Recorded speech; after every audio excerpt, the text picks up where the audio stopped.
सरलपारायाव थांनायावबो सासे मानसिखौ सोबानानै गारियानो बुख्रेबनानै अन्थाइ खुबैनानै सोखावनानै हरजादों।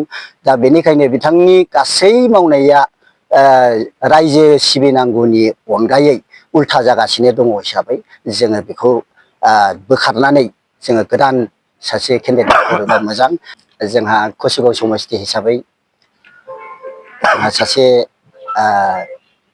एम दंखायो आरो एमआ दिनैहाय बेनि मावनाया मा मावलांखो मा मावदिया जोङो बेखौ बुंनो थांबाय थाला। मानोना दिनैहाय बिथांखौ जुदि टिकेट होयोबा बिथांनो जुदि टिकेट होयोब्ला जे गासै रायजो राजाफ्रा भटखौ होआ बे बाथ्राया जोंनि खोमायाव हाबो। मानो होननानै बुङोबा जोङो गाहाय लेभेलनि मानसियासो जोङो गामियाव हाबो।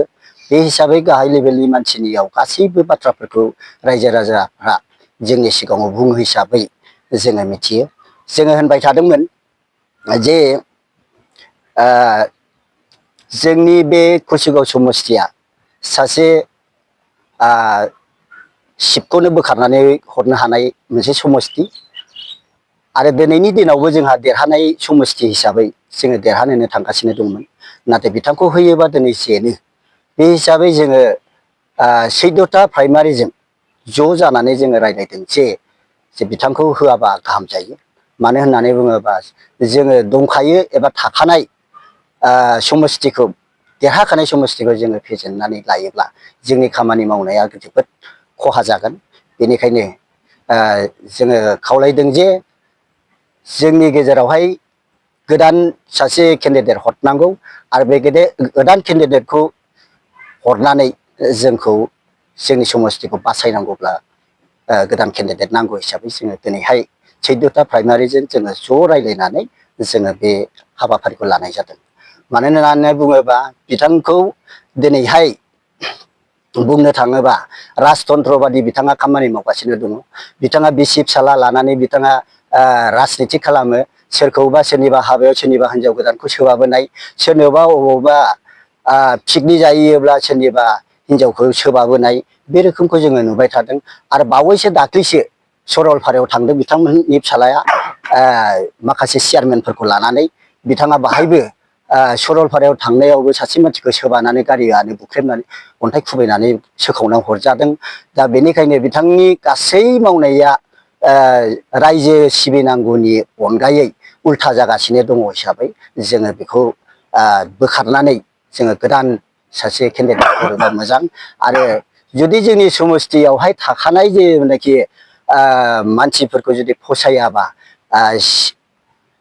सिब सारा गावनो निजेस्व जोंनाव फैनानै गेलेफैनांगौ। जोङो बेखौ 14था प्राइमारिनि सेक्रेटारि प्रेसिडेन्ट आरो वार्कार्सफोर दङ। जोङो ज' जानानै बेखौ खावलायनाय थाबाय आरो जोङो सानाखै जे बिथांखौबो जोङो गाज्रि बुंनो थाङाखैमोन। नाथाय बिथांनि आखल आखु मावनाय दिनैहाय जोङो मिथिगौ प्रतेकथा चेयारमेनखौ बिथाङा फैसा कालेक्सन खालामहोदों लननि नामै। लन होगोन होननानै बिथाङा 1396 थाखा बिथाङा कालेक्सन खालामदों सासे मानसिनावहाय इन्सुरेन्स खालामनो होननानै। दा बिथाङा बे फैसाखौबो दासिमबो रिफान्ड खालामफिनजोबाखै लनखौ होनो हायैयाव। दा बेनि थाखायबो बयबो रायजो राजाफ्रा दुखु मोननायखौ प्रकास खालामो। दा बिथाङा जुदि फैयोब्ला बिराद हुलुस्थुर जानाय बेबादि सम्भाबना दङ। आरो नैबे देमदेमा बुथनि सिङाव थानाय जौगापुरावहाय मोनसे बिथाङा 2022आवनो बिथाङा पार्क फाइन बानायहोदोंमोन। 26 जन मानसिजों बिथांमोनहा 3000 खरि खांनानै बस्ता बायदों, औवा बायदों आरो इन्जिनियारनो स्टिमेट बानायहोदों। आरो बे गावसोरनो खुद खस्थ' खालामनानै बिथांमोना 7 दिन खामानि मावदों। बेखौबो दिनै बिथांमोननो हरनो थाङाखै। आरो बिथांमोनहा गासिबो बयबो बे 26 जन मानसिहा गोजोननाय गैया। 26 जन मानसि माने 26था न'खर बुगारनो थांगासिनो दं बाहायबो। आरो गुबुन गुबुनावबो बेबादिनो गोबां दङ। आङो बेखौ बुंजोबबाय थाला।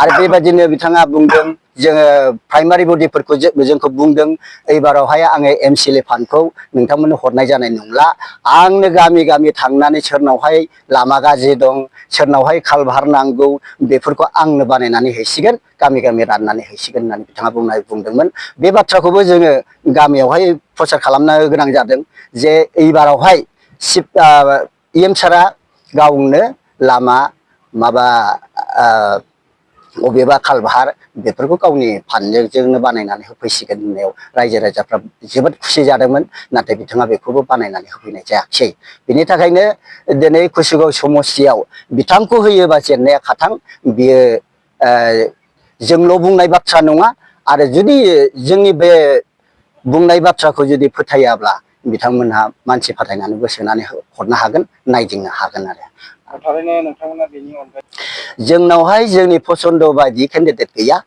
जोङो एकमात्र बेल' जाय केन्डिडेटखौ होयोबा जोंनि समस्तिया बासायजायो देरहायो जों बे केन्डिडेटखौनो होजानो लुबैयो आरो जुदि बे लकेलनिखौ जुदि बासिनानै मोनाखैब्ला चिफ सारा गावनो फैनांगौ जों बेखौ बिथांनि थाखाय जोङो सान हर खस्थ' खालामनानै खामानिखौ मावगोन जोंनि रायलायनाया बेनो जे बिथांमोनहा जुदि गोजौ हाइकामान्डआ जुदि जोंनि रायलायनाय जोंनि रिकुवेस्ट खालामनायखौ जुदि बिथांमोनहा मानियाब्ला जों बे 14था प्राइमारिनि सेक्रेटारि प्रेसिडेन्ट आरो बे वार्कारफ्रा जोङो रिजेक्ट होगोन